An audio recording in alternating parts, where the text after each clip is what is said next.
to you. Good luck. Thank you, everyone. Let's do this. Thank you. Thank you. Good evening from the Pacific. Good morning. Good day. Midday, wherever you are connecting from. Welcome to our sessions today. The power to claim our space. A look at the power dynamics within a movement. And this is a space that has been convened by the START network. We have in front of us on your screen three panel members that been invited to speak to the issue of the power to claim our space, a look at the power dynamics within a movement, and I'll introduce them shortly. But before that, perhaps just a quick reflections on where the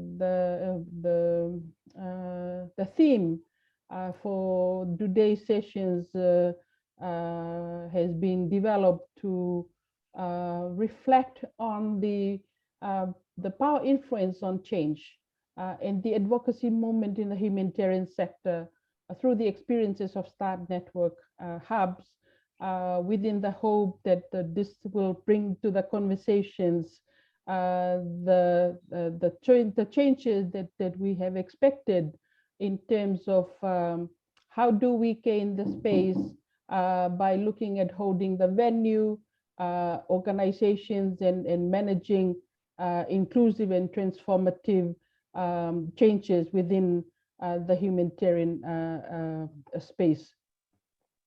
So in that sense, we are expected to look into the power dynamics within the locally led conversations, encouraging people, organizations to reflect on their own personal organization power and listen more to actively bring their peers to the conversation, identifying barriers which makes it difficult to have our organizations walk the talk, to highlight the need to go beyond tokenisms of locally led organization to join critical conversations and call to actions.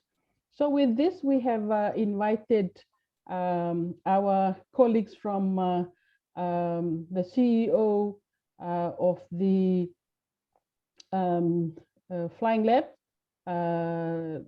Queen, who will be sharing with us her experiences on the work that she does.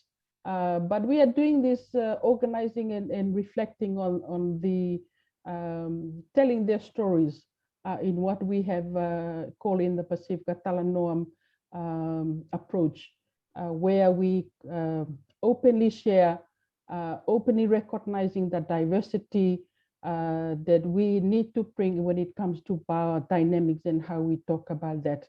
So Queen, thank you for joining us. And I'll start with the questions to Queen to reflect on how do you see claiming of the space within your own context, and how you have seen that being used to leverage some of the conversations within the locally led agenda that you are implementing in your country. Over to you, Queen. Thank you so much for this opportunity, the facilitator and everyone who has joined us, the attendees and my colleagues that are facilitating and the organizers. Yes, my name is Queen Lovu, as introduced. I'm the MD of South Africa Flying Lab. So we are part of the global network pushing the agenda of what we call the power of local. So how do we shift the power of local? You know, the power of local. We lab as part of the 37 flying labs that are available in the world. We do that by instilling the pride and power to the local people. You know, regardless of their social status and standing, we make sure that they are very empowered. So other than instilling pride and power, we do that by shifting the power to the local people, by moving the power from global to our local people. It's commonly known that the Western world is blessed with all the resources, but we use our space so that the power is also moving and shifting to the local communities. But also the men are commonly known to be having this power. So we are very intentional that we shift the power from the men to the women, from the older people to the young people, from the people that are wealthy to the people that are not too wealthy. We do that as local, about also changing the narrative, the people that don't have the power, the people that don't have money, the people that have the voice, you know. So you see that it's a bottom-up approach. How do we encourage the voice of the local people? How to make sure that they remain sustainable by making sure that they have money as well, because we thought that as long as they have information, they've got knowledge, but they don't need money. How do we make them sustainable? So it's all about bottom-up approach instead of top-down. We tell them what to do, but we partner them so that we listen to their voice. As I mentioned that we want also what we were doing in our space with Power of Local, we make them to have a sustainable impact as well. But what makes us unique from other local organizations like ourselves, not local organizations that are pushing the social agenda and the local agenda, we use technology and emerging technology to do that, because we know that technology is expensive and inaccessible. So we close the digital divide by partnering with our local communities, women, local youth, by introduce them to the world of technology and emerging technology. Hence, we ran workshop on that. And last week, 2 weeks ago, we went to an informal settlement and we did a drone project where we were mapping the informal settlement, flying the drones, but we're teaching them how we do that, and also the opportunities that are there within the drone space. Lastly, the Power of Local is about investing in people and local communities by creating opportunities for them. And then how do we do it exactly? As Flying Labs, we've got 3 agendas. We do that by in teaching the young ones and employed youth on STEM. Workshop, we run a shop to introduce them to the world of robotics and drones, rural kids, unemployed youth, and SMEs. And number 2, we do that by hosting webinars and conferences. Webinars where we invite, like last year at South Africa Flying Lab, we had a successful webinars where we invited World Food Programs, we invited people that are into tech for good spec, and exchange ideas, how to work together like we are doing now, how to work together to make a difference out there. I'm about to finish.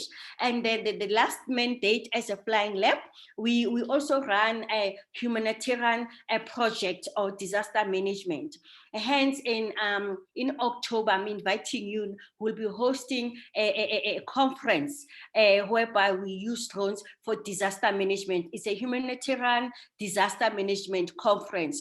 And if you check the audience, the people that you want to invite, other than people that will be sponsoring the project, we want some people from communities and unemployed young people to talk about how we respond to disaster. The challenges that one has faced with driving the social agenda, the localization agenda, is the resources, of course. So I find myself as an MD that I have to take the little money that I have for my kids, you know, to share with the community. Like other communities, they came there when we're doing the mapping of drones without money to have lunch, without money to use taxis to come to the venue. So you find that we have to share, but I don't mind, you know, and also family time, because most of them are available in the evening, are available during the weekend, you know, those are the, but also the big guys that are into social space, the ones that are pushing the commercial gain. They are not happy with us that always our project, they see the local communities who are with us in the team and getting empowered, while the commercial people, they just go there and make money and leave. My experience, and this is how we push the power of local, focusing on localization. Thank you so much. Thank you very much, Quinn, for sharing your stories with us in this space. And it's amazing to see, you know, how your organization using technology bridge the gap between, you know, the Western world, the local men, women in terms of gender, the older generation and the youth. And you are looking into, you have explained to us, Talanoa, about your experiences and how that shifted the power in that kind of dynamics. Our second speaker is Ashraf, who is the country director of Horan Foundation and chairman of the Syrian Networks League.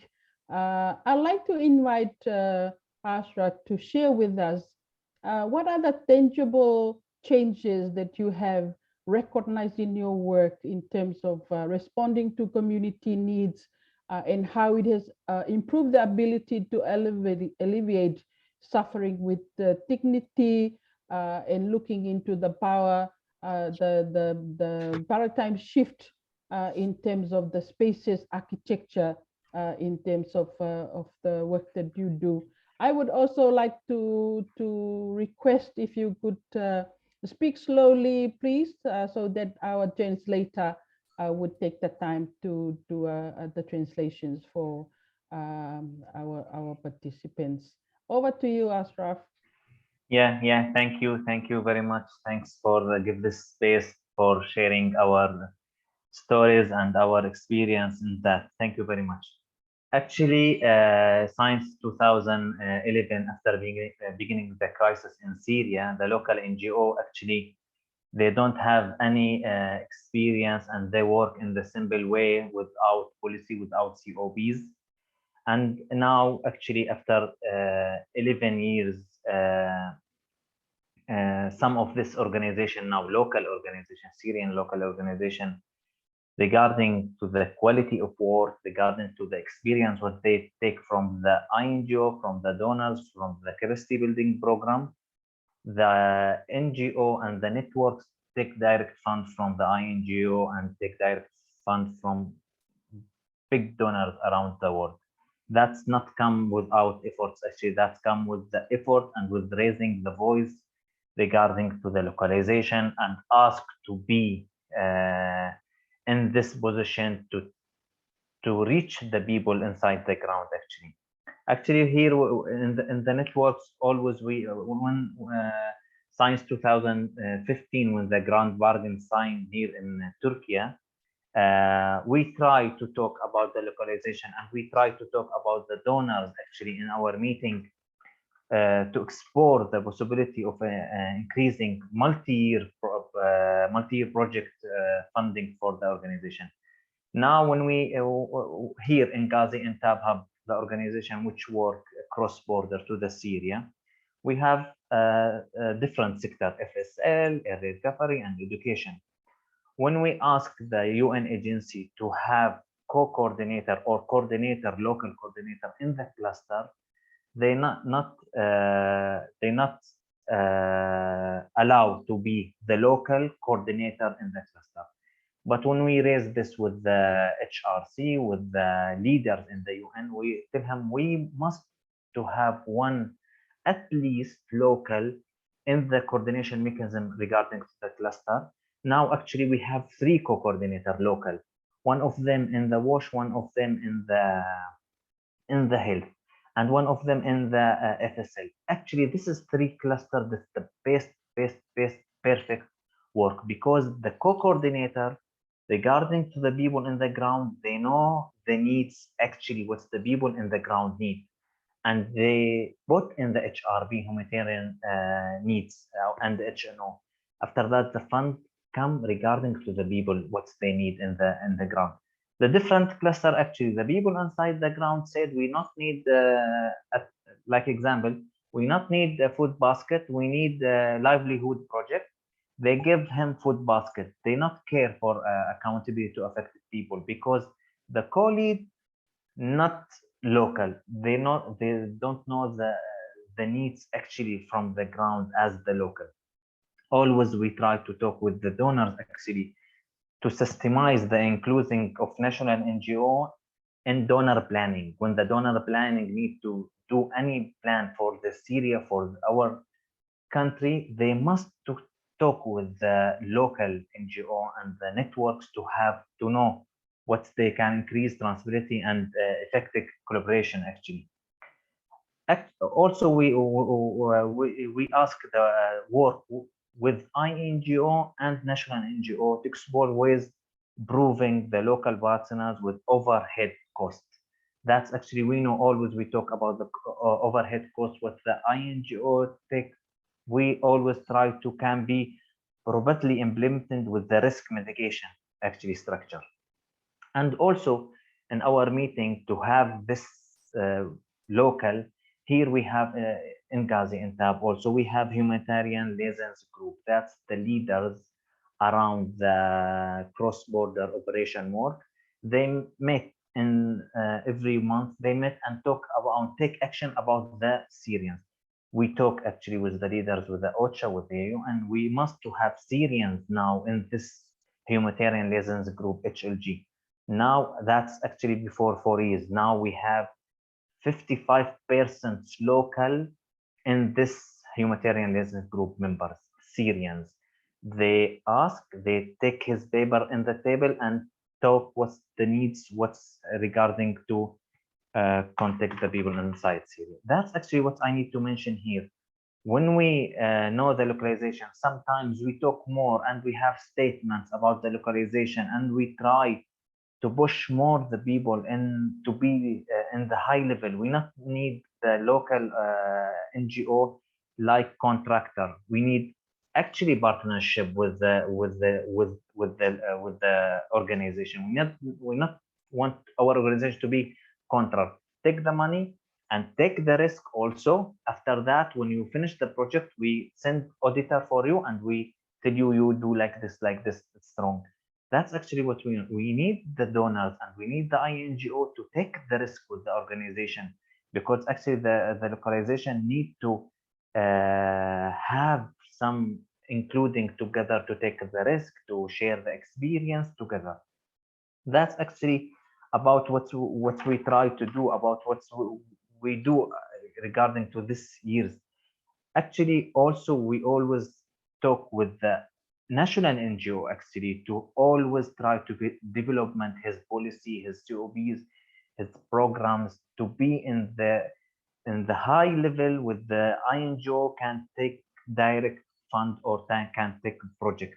Now we know now we have around 165 organizations here in Gaziantep. Most of them take direct funds from the UN. Most of them take direct funds from the INGO. Before 3 years or 4 years, we have around 20% only, because the organization not development his policy and apply tools, monitoring, accountability, and all of this. Actually, we always ask the organization, the local organization, to work closely with the INGO partner and apply tools and ministry impact and all things together to have this experience actually. Now 10 years ago, now 10 years actually, the organization and we in the networks, we always try actually to work closely, the people work closely together, INGO and local NGO, and we raise always in the high level in the process in Geneva. We talk always, we must to raise this voice about the localization to take. I think, yes, it's a long, but we must to work. We must to have actually more work in this one to take. not very easy, and some donors maybe or some INGO don't like the localization. He don't like to give direct funds for the NGO. But when we work, actually, we will have our goals. Actually, that's what we think to do. And also, I will mention in 1 minute the ongoing advocacy process actually for the localization, about the localization, and talk about the how many important to for coordination with the humanitarian, with the local, because the local organization have access in the ground. Without local organization, the INGO cannot work in the ground, and the INGO actually sometimes they not need to take the risk. For that, always we're raising the capacity building of the capacity of the organization now, and what's happening in this years, and how they take the most important capacity, or must how they can be now in the ground. Now we know in the Syria, always we talk about cross-border, cross-line. The cross-border now may be closed. After the cross-border close here from Gaza and from Turkey to Syria, the local NGO will be not allowed to take funds from the UN OCHA, and maybe they cannot allow to go and make operation. Now we have strategy. Now we try to have strategy how we can take fund and complete our work inside Syria without resolution, without cross-border resolution from the UN. That's what we have in next month actually. But we try always. Yes, we have experience. We must start to work direct with the donors, direct with the INGO, because the coordination which do OCHA here in Gaza in terms very, very, very important for the Syrians, for the operation, for the humanitarian operation inside Syria. But actually, we must do something regarding the localization. This is my message. We must always to have ongoing advocacy campaign for the localization. We must to share our capacity for our networks and for our organization. That's time and that experience. I think they must to think again about how we can actually go direct with the local and work. That's what can I edit here, and thank you very much. If there are any questions, I am ready to answer. Thank you very much. Thank you very much, Ashraf, for sharing your experience from your work in Syria. It's amazing to hear your stories, the way you have been navigating through the international NGOs, the UN system, and it's I could not help smiling myself when I hear you giving examples of the gaps. You know, community wanted something else, they want livelihood, and then they deliver food path. And so the gaps is there when you don't recognize the capacity of our local institutions. Thank you for sharing your stories with us. Our last speaker is no other than my colleagues from our Start Network Hub network and family from the Ready Pakistan.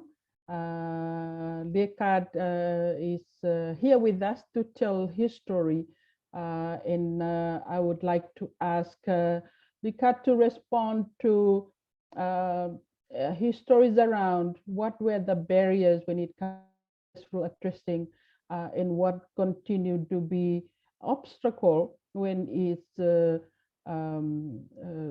promoting the locally led humanitarian response in Pakistan. Over to you, Lekad. Thank you, Siale. Thank you very much. Certainly, there are barriers and sometimes limitation. But what I personally believe in, and what collectively we learned, such type of barrier are often from ourselves. and less from outer side. For example, we people, I mean the local organizations, and because here local organizations may be very smaller and maybe very big ones, even equal to INGOs. So to come to the same point, and all are clear at same level, it often becomes difficult. Priorities and other things. So as we feel, as I feel, that outer problems are from outside and it is difficult for us to manage, but to negotiate and to tell people. But how we overcome our internal problems, this is very important for us people, particularly those who are from local and comparatively smaller level organizations. So one thing, and that is knowledge. And knowledge mean knowledge of the issue, what we are doing, and also it's a technical aspect, it's how we implement it, its procedures, its process.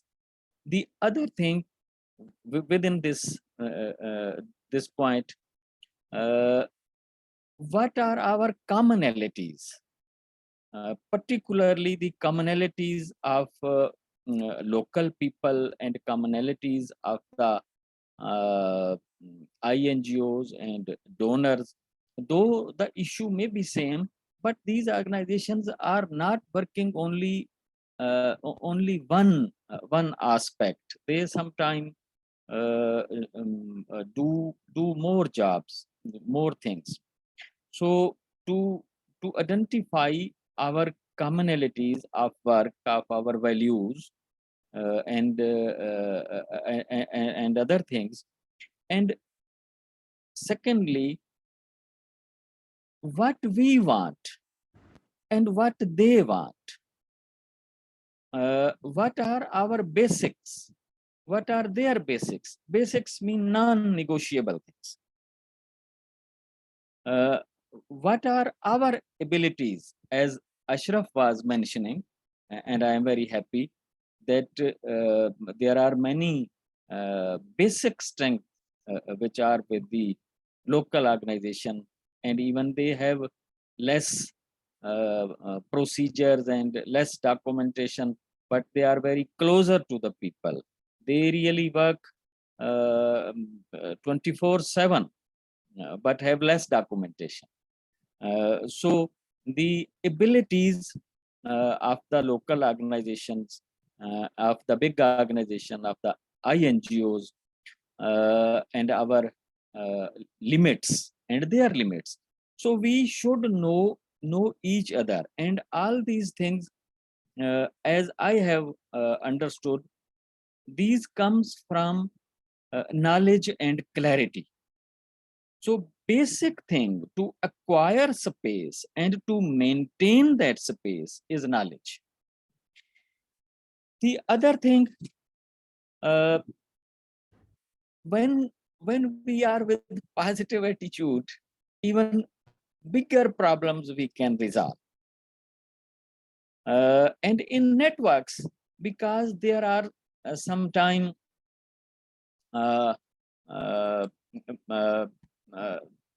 different people with different behaviors, and particularly the claimed space are not easy. People have to mobilize each other and there are attitude of leader, a worker, passive, active. So with positive attitude, we can do many things. And because in networks, there are other dynamics also, particularly a financial aspect is there, leadership role aspect is there, visibility to become influential, and above all these things, if we have positive attitude, and when our inner strike to us, when our ego become aroused, and how we overcome our wishes for common goal, because these things often damage the spirit of collectiveness. And the other thing, that is sincerity. We should very sincere with our objectives, very clear and very sincere. And if we are sincere, it is not only the intention, it is the proactiveness also within group, and resolves if issues arouse, how we resolve these issues. So these things, as I personally learned, and even our talking as a group, how we can acquire these spaces, and how we can maintain these spaces. So mostly things are in ourselves. Thank you. If I have not taken more time, Siale.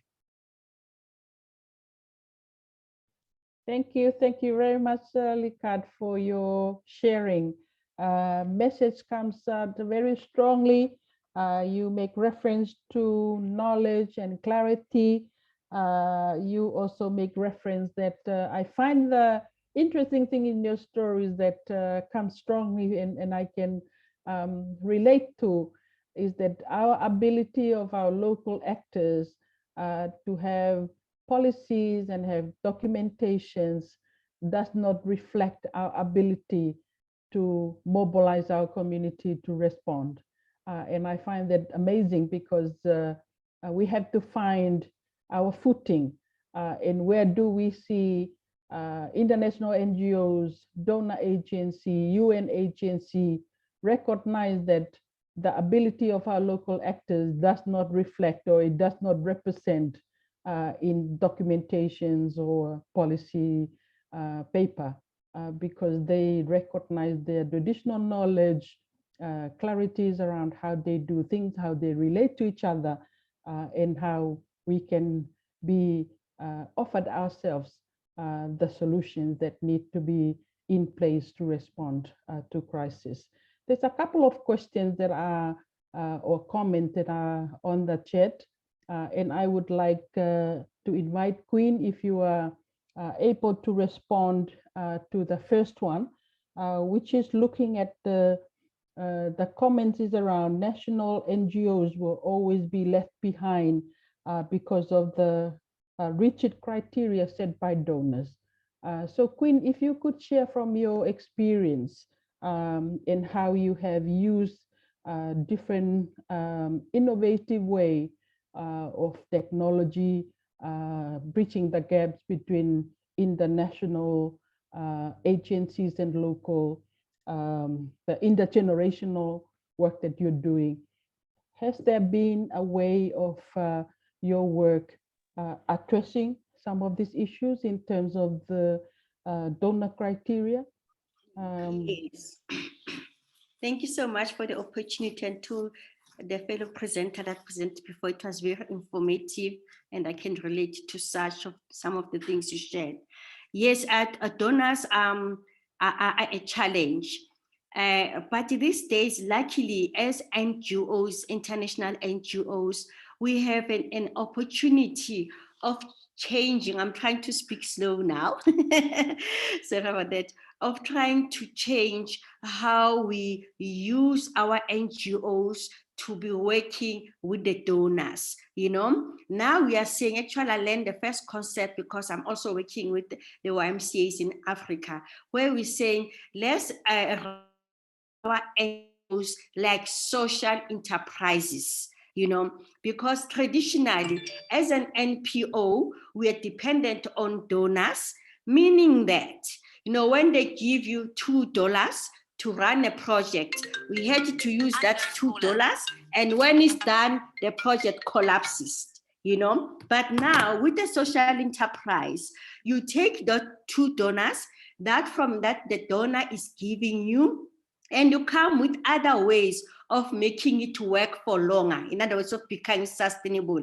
Instead of that project going with the money, you know, you come with other projects. You know, can I use an example? For instance, if the donor is giving you $2 to open a home garden, you know. So what we do also, every project that we have, we take a small amount of that $2 and maybe buy 2 computers to a computer school.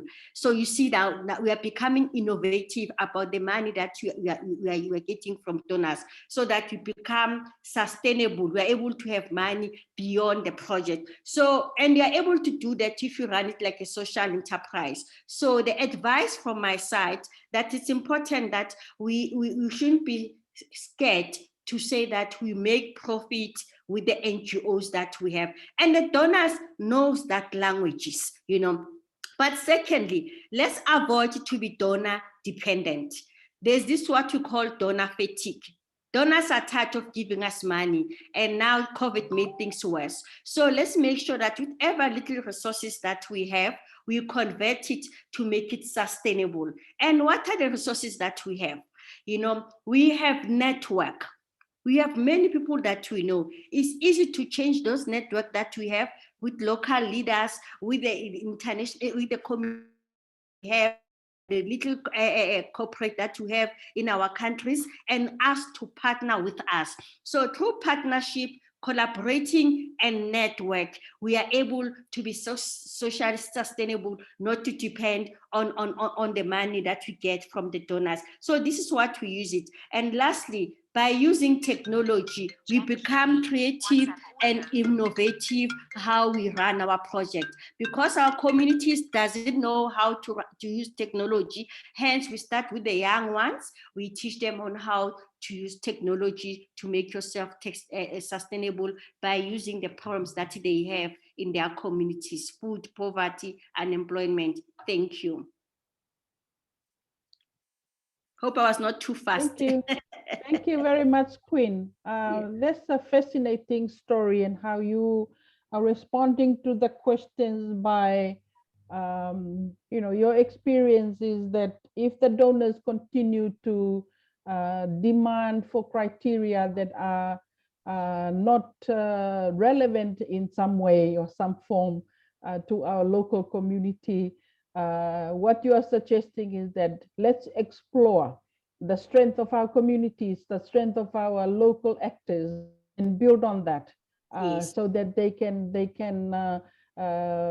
leverage what the donor is putting. So amazingly, that's what comes out, is that the power of the economic power of money need to be placed at the local center, so that they can be able to leverage, be able to negotiate the you know, the criteria that the international NGOs and donors are often put forward, that most of our local NGOs struggle with, as we hear the speakers.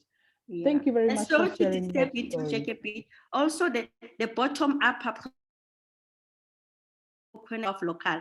Now we negotiate with the person who's giving us money, the donors. We are saying, you are not telling us what to do with our project, what we need. We are the one who have the pain and the solution. Let's sit around the table and engage, not you detecting. So it's bottom-up approach, not top-down. Thank you. Sorry for that. Vinaka, And also, Siale, sorry. Go ahead, Likad. When these country hubs are established and work as independent hubs, then it will easy for these local hubs to address such type of issues. Thank you.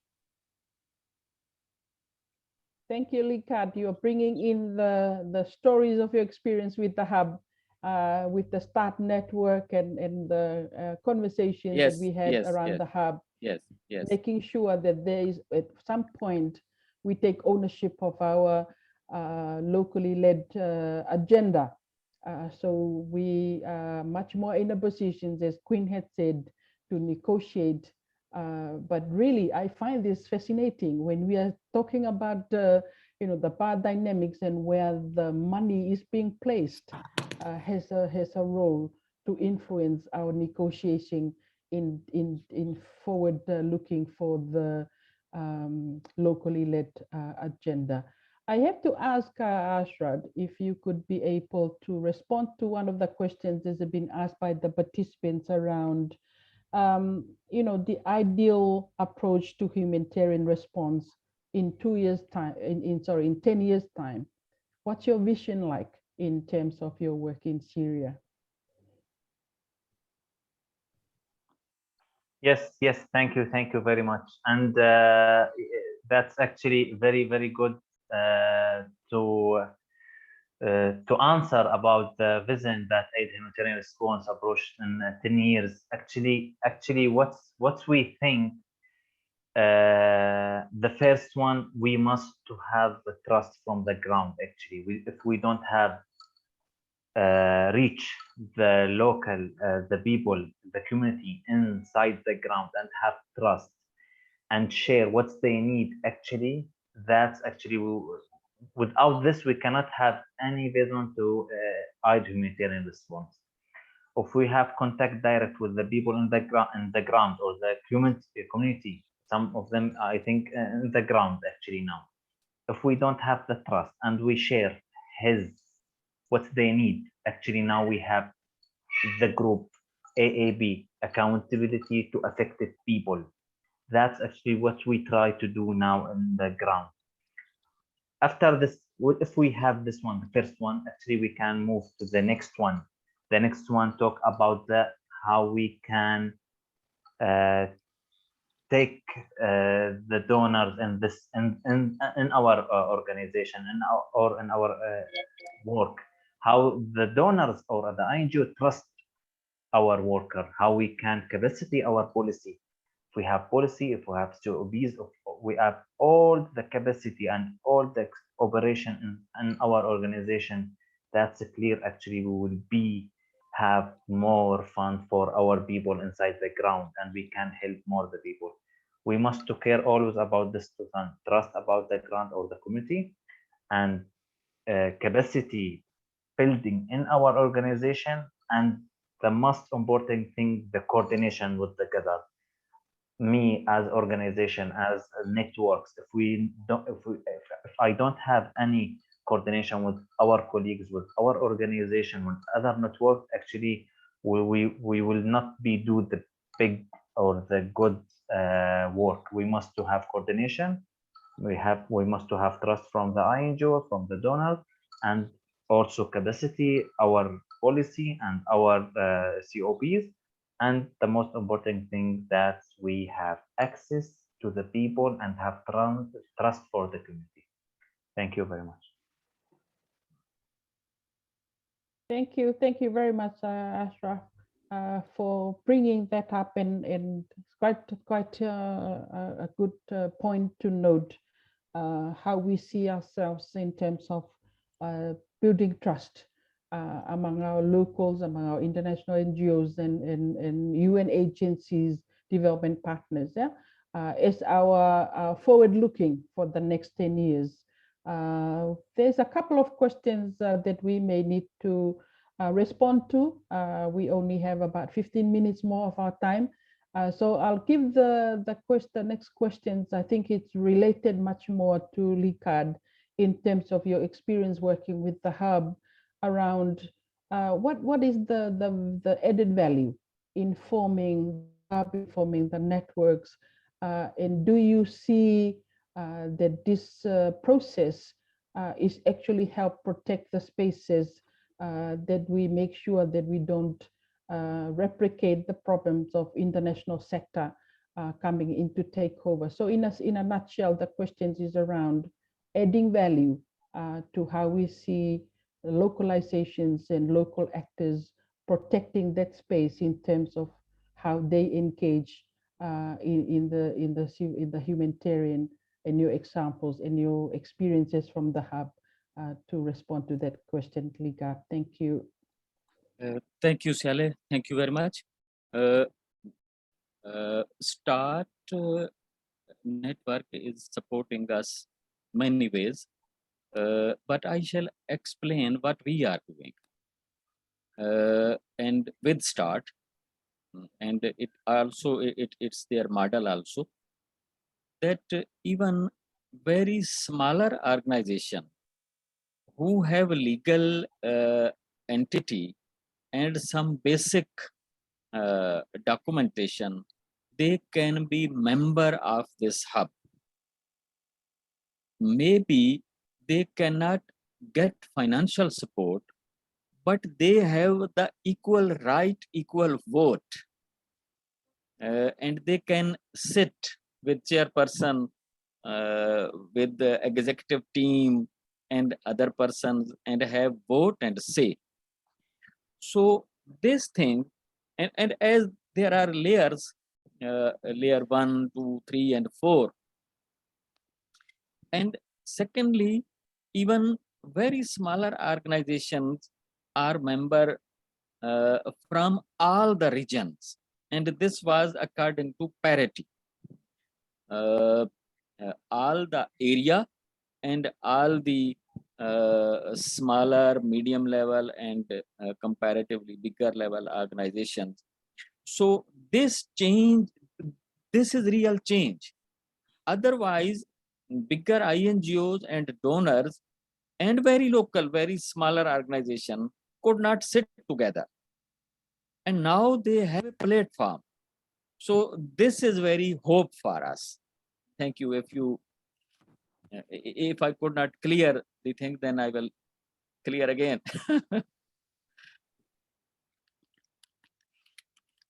Thank you, Alikad.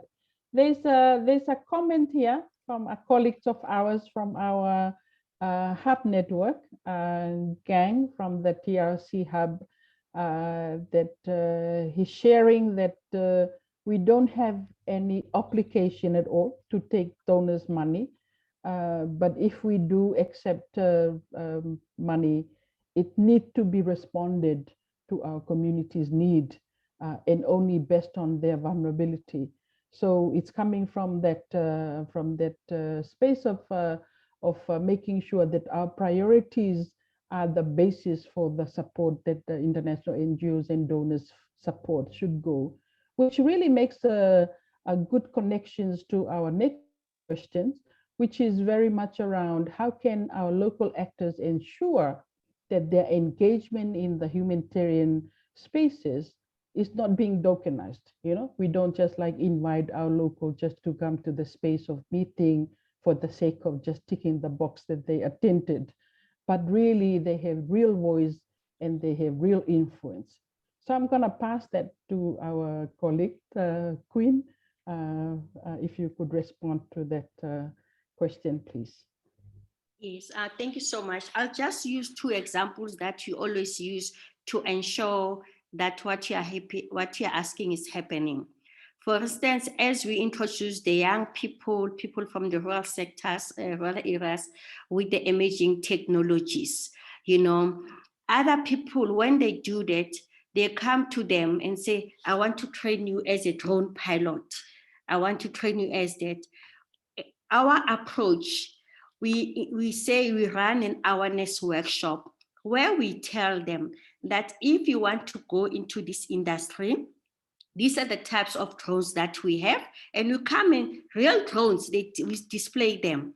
And number two, these are opportunities that you can consider. You can be a drone pilot, you can be a technician, you can do software development, manufacture. So we are giving them a choice and a voice. We don't come there that you have money, you want to train a local as a drone pilot.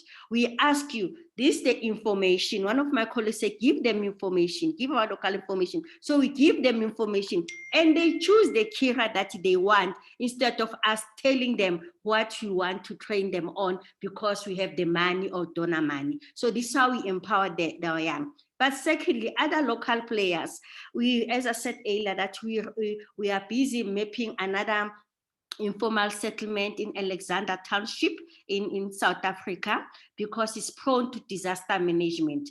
But we didn't go there and fly our drones. We had 2 meetings with the local players.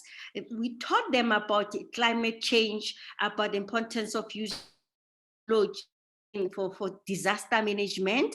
And so we were educating them. They were asking questions, everyone in the community, about this, seeing drone for the first time. They felt disaster, telling them that your house is close to the river. This is what's going to happen, fire.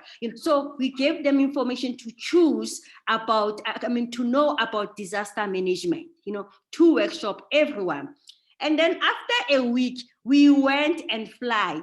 They participate in seeing us flying, still asking us questions while we're in action. The last part of the project before we close, we're gonna go back to them and share the findings. Say, this is what we found when we flew the drones in your area. These are the dangers you have. So we involve them, we educate, they take decisions and all of them. And after that, together, we go and look for funds to protect what we found in their area. So partnership is very crucial, whether whatever position they have in the community. Thank you. Sihale, if you and Queen allow me here how we are covering this, and Queen, very sorry, these are very smaller example. Your answers are very comprehensive, and we all are learning from you. But one practice we have adopted here, Sihale, that is that here are 4 categories: category 1, 2, 3, and 4. If one category cannot get, as the question, I have seen the question of Tha, the practical tip. The category 1, category 2, 3, and 4 will, particularly 3 and 4, will take care of very smaller organizations who cannot get any money from this system.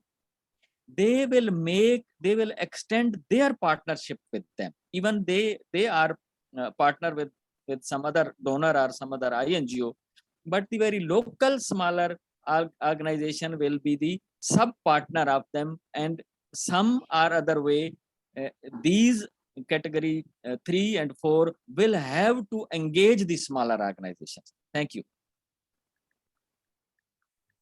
Thank you, Likad. I have to apologize to our participants that I wish that we have this conversation face to face, and I can really, bring this whole Talanoa to the full length of it, where we usually go around the table or even on the floor, or sit on the sand in our lovely beaches and have our Talanoa, and we're just like heating up that. Unfortunately, our time is not as long as we would have loved. So we have to apologize in advance for Siale, those. your voice is, I cannot listen your voice, Siale. Hello, are you able to hear me now? Yes, we can hear you. Yes, Yeah. thank you. So I'm sorry that I will have to wrap up now. Apologies to our participants who are joining us. If we had not been able to address some of your questions that you had shared with us. Thank you, Queen. I've seen you responding to our chat box in the very robust conversations. We would have loved to welcome our Talanoa face-to-face, but unfortunately, our time has come to an end. So I would just share a few key points that I reflect on when our speakers spoke as our key talking points. One that I find interesting from Queen's sharing her stories is the innovations of working in the humanitarian space by using technology to connect and link our Western world contextualizing to our local, linking our old people to our young people, and linking the power shift that need to happen within that we know so well in our civil society sector, the gender lens of how do we see the power shift from male dominating decision-making leadership to empower our women to take leading role. And in the Pacific, we can relate to that where a lot of our humanitarian response are led by women at the community. But unfortunately, sometimes the decisions are made by male. So the other point that I picked up from Queen sharing of her stories is how they have identified economic empowerment as a powerful tool in terms of shifting the power. If you place money within the context of our women, context of our young people, empower them that they will take a leading role in how they see the response. So it's not just the humanitarian work, but it's looking at it from a holistic point of view in terms of development and how we see our local participating in the development landscape, including the use of technology and information, access to the informations, and partnering with the technology organizations that can help advance our understanding of those tools. I find it quite fascinating, but at the same time, when we bring Ashraf's Talanoa from the experiences that he brought, that they still trying to negotiate, navigate their way through the INGO space, the UN, the donors. It's amazing how that they have invested in developing policy, building institutions, making sure that they are up to bar with their capacity, their technology, their technical know-how, which we believe that our local, if we invest in them, they can play that role. And amazing how we see that he has used examples of local actors taking up coordination role, and the impact is just so different. So there are times when we have to invest in our local to demonstrate do these things, yeah, and test the system so that when we can advocate for the change that we want to see, we can pull up examples from different areas that we have invested in testing the system. And I think I can resonate with that, and with the work of the START network in the hub, we do a lot of that. We conceptualize things, we incubate ideas, and then we allow the system to be tested to see if we could make sure that the solutions that we are proposing is making an impact in the work that we do. And of course, my colleagues from Pakistan has also shared the informations, the knowledge, the need for clarity, and how do we see the support for local organizations that if we want to continue to see the impact that we have, we need to be clear about what we are asking for. And we need to be identify certain values based that we have to negotiate.